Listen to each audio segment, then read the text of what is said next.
네, 안녕하세요. 네, 저는 이한디자인 건축사무소에 재직 중인 김태우라고 합니다. 저는 에이텍 건축사무소에 재직 중인 김선희라고 합니다. 저는 운생동 건축사 사무소에 재직 중인 조서연이라고 합니다. 네, 저는 그 사회적 건축이라는 것이 이제 특정 건물을 사용하는 사람들만을 위한 건축이 아니라 이제 서로가 배려하고 상생할 수 있는 건축을 사회적 건축이라고 생각하는데요. 저도 건축이라는 게 이제 더 이상 사유재산의 의미를 넘어서서 좀 더 거시적인 관점에서 바라봐야 된다고 생각하는데요.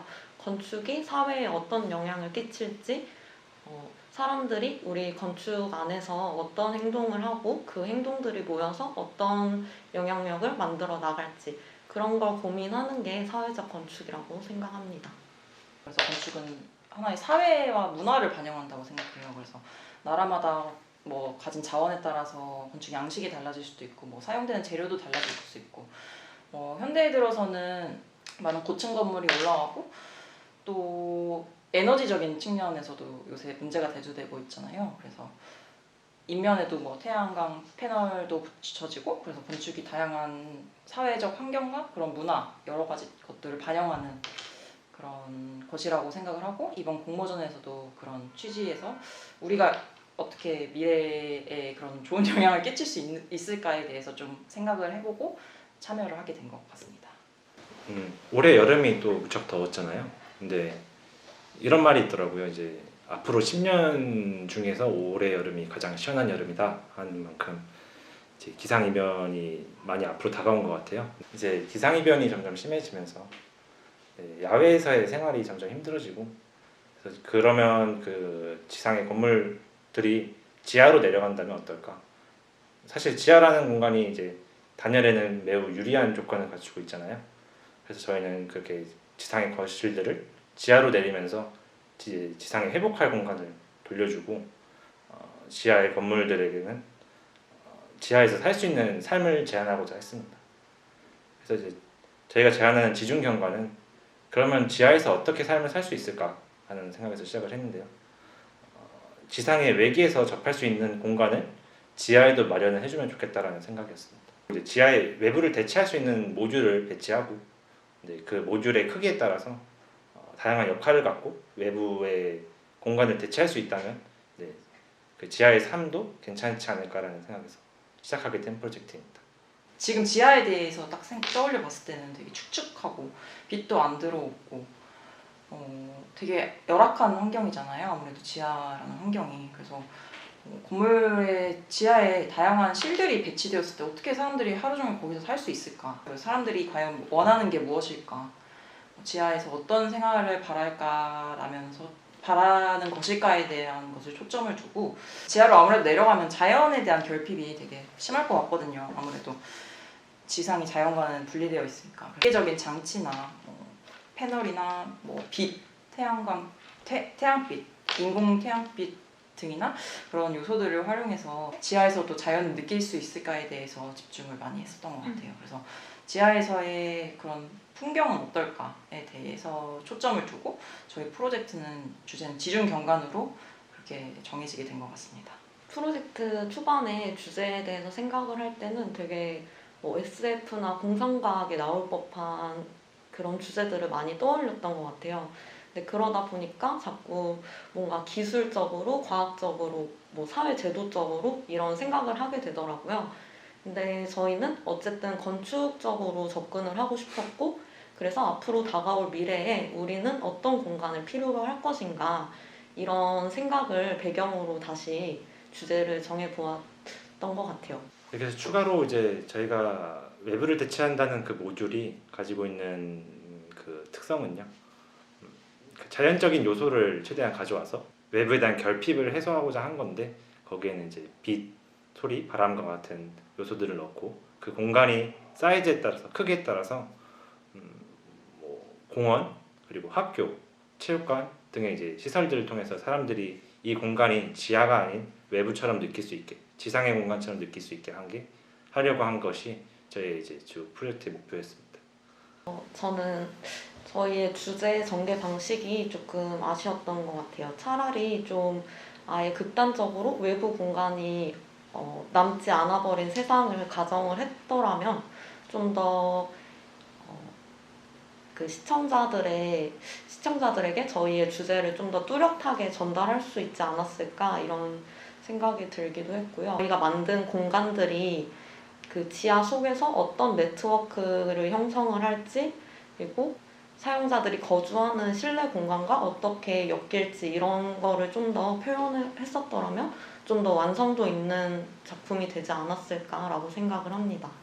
저희는 이 공모전 주제를 기획하는 과정에서 지구온난화와 환경 파괴의 심각성을 느끼고 좀 충격을 받았던 것 같습니다.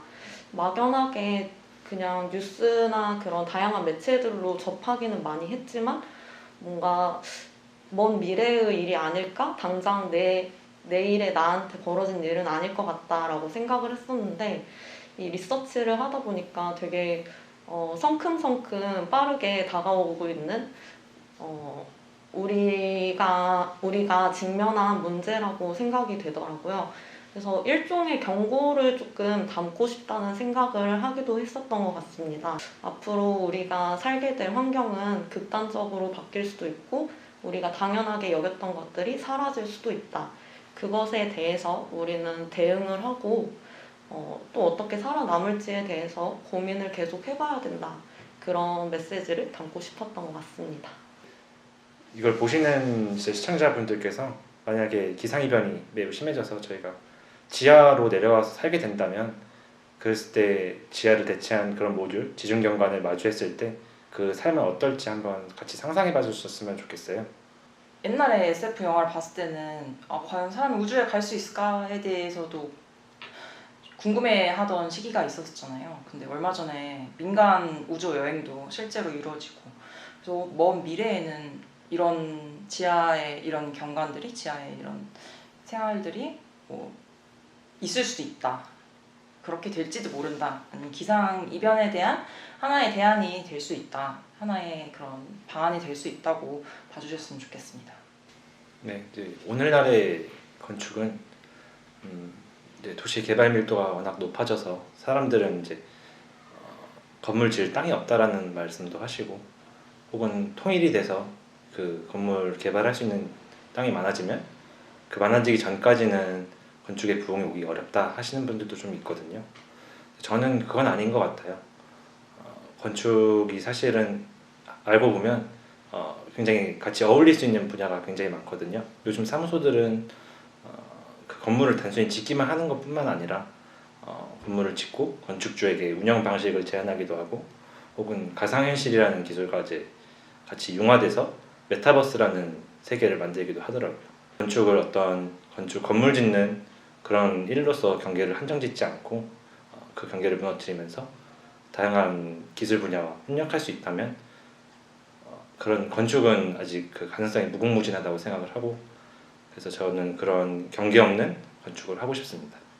사실 실무를 하다 보면 이거는 건축 영역이 아니야, 이거는 다른 데서 할 거야, 이건 인테리어에서 할 거야 라면 인테리어로 미루는 경우도 있잖아요. 그래서 저는 진짜 작게는 가구에서부터, 요즘에도 해외에는 되게 예전부터 그런 가구 디자인하는 건축가들이 많잖아요. 그래서 공간을 이루는 데 있어서 가구도 굉장히 큰 역할을 하는 것 같거든요.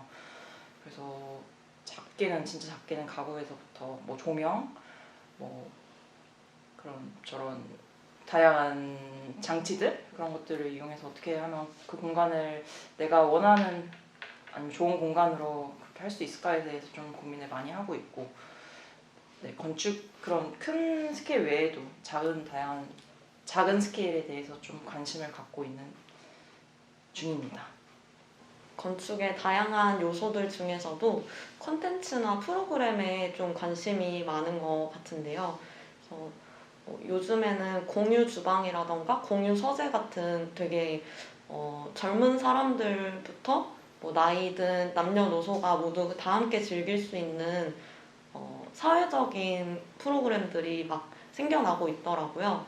그래서 이 안에서 건축가가 어떤 역할을 하고 그 역할로 인해서 어떤 마을의 단위체가 생겨나고 또 새로운 네트워크가 형성되고 이런 것들에 관심이 되게 많고 그래서 앞으로도 그런 뭐 마을 공동체나 사회 공동체와 관련된 컨텐츠를 담는 건축을 고민하고 싶습니다. 저는 개인적으로 일반 대중들이 좋은 건축물, 예쁜 건축물 혹은 뭐 자기 자신의 집에 어떤 예쁘게 장식을 해놨다면 그런 거에 관심을 갖고 좋아요 한번 눌러주는 그런 관심이 좀 필요하다고 생각을 하고 있어요. 사실 우리나라에서 일반 대중들이 건축주가 되는 일은 많지가 않잖아요. 그렇기 때문에 자신의 건물 혹은 자신의 집, 자신의 주택을 갖는 경우는 좀 어렵다고 생각을 하거든요. 대신에 예쁜 건축물을 보고 지나치지 않고 한번 뒤돌아봐주는 관심을 가져주시면 저희 같은 젊은 건축가들이 더 잠재력을 가질 수 있다고 생각합니다. 사실 건축을 어렵게 느끼시는 일반 대중분들이 되게 많으실 거예요. 근데 생각보다 우리는 건축 그리고 장소라는 그런 요소들과 되게 밀접하게 연관이 되어 있는데요. 건축과 전혀 관련이 없는 제 친구들도 뭐 서울에서 경복궁을 가던가 새로운 공간에 갔을 때 되게 감탄을 하더라고요. 건축을 단순히 어렵고 뭐 부동산의 개념으로만 바라보시지 말고 좀 더 나의 일상에 가장 가까이 있는 친구라고 생각을 해주시면은 뭐 주변에 다양한 전시회도 많고 좋은 건물들도 많으니까 그런 관심을 지속적으로 가져주시면 좋을 것 같다고 생각을 했습니다. 아파트에서 태어나고 어렸을 때부터 아파트에서 계속 자랐었거든요. 근데 단독주택에 1년 전에 이사를 갔어요. 근데 30년 동안 아파트에서 살던 기억보다 저는 1년 동안에 단독주택에 살았던 기억이 훨씬, 공간에 대한 기억이 훨씬 강렬하고 그 여러 공간들에 대한 재미있는 추억들이 많이 쌓이는 것 같아요. 그래서 다양한 사람들이, 많은 사람들이 그 좋은 공간을 직접 경험을 해보고 그리고 좋은 공간, 자기가 좋아하는 공간이 무엇인가에 대해서 좀 생각을 많이 해봤으면 좋겠어요.